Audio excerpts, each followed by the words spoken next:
सुंदर वन में ठंड शुरू होने वाली थी।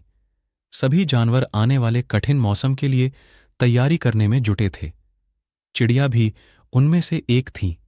हर साल की तरह उसने अपने लिए एक शानदार घोंसला तैयार किया था और अचानक होने वाली बारिश और ठंड से बचने के लिए उसे चारों तरफ से घास फूस से ढक दिया था। सब कुछ बिल्कुल ठीक चल रहा था कि एक दिन अचानक ही बिजली कड़कने लगी और देखते ही देखते जोर से बारिश होने लगी। बेमौसम की बारिश की वजह से ठंड भी बढ़ गई थी और सभी जानवर अपने अपने घरों की तरफ भागने लगे। चिद्दिया भी तेजी के साथ अपने घोंसले में वापस आ गई और आराम करने लगी। उसे आए अभी कुछ ही वक्त हुआ था कि एक बंदर खुद को बचाने के लिए पेड़ के नीचे आ गया। चिद्दिया ने बंदर को देखते ही कहा, तुम इतने होशियार बने फिरते हो तो भला ऐसे मौसम से बचने के लिए घर क्यों नहीं बनाया? यह सुनकर बंदर को गुस्सा आया, लेकिन वह चुप ही रहा और पेड़ की आड़ में खुद को बचाने का प्रयास करने लगा। थोड़ी देर शांत रहने के बाद सुग्री फिर बोली, पूरी गर्मी इधर उधर आलस में बिता दी, अच्छा होता अपने लिए एक घर बना लेते।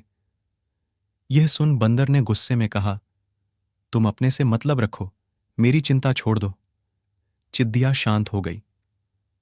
बारिश रुकने का नाम नहीं ले रही थी और हवाएं भी तेज चल रही थीं। बेचारा बंदर ठंड से कांप रहा था और खुद को ढंकने की बहुत कोशिश कर रहा था, पर चिद्दिया ने तो मानो उसे छेड़ने की कसम खा रखी थी।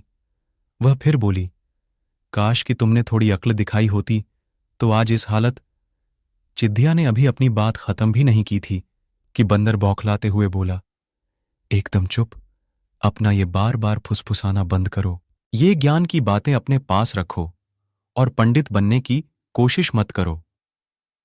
चिद्दिया चुप हो गई। अब तक काफी पानी गिर चुका था। बंदर बिल्कुल भीग गया था और बुरी तरह कांप रहा था। इतने में चिद्दिया से रहा नहीं गया और वो फिर बोली, कम से कम अब घर बनाना सीख लेना। इतना सुनते ही बंदर तुरंत पेड़ पर चढ़ने लगा। भले मैं घर बनाना नहीं जानता, लेकिन मुझे तोड़ना अच्छे से आता है। और ये कहते हुए उसने चिद्दिया का घोंसला तहस नहस कर दिया। अब चिद्दिया भी बंदर की तरह बेघर हो चुकी थी और ठंड से कांप रही थी।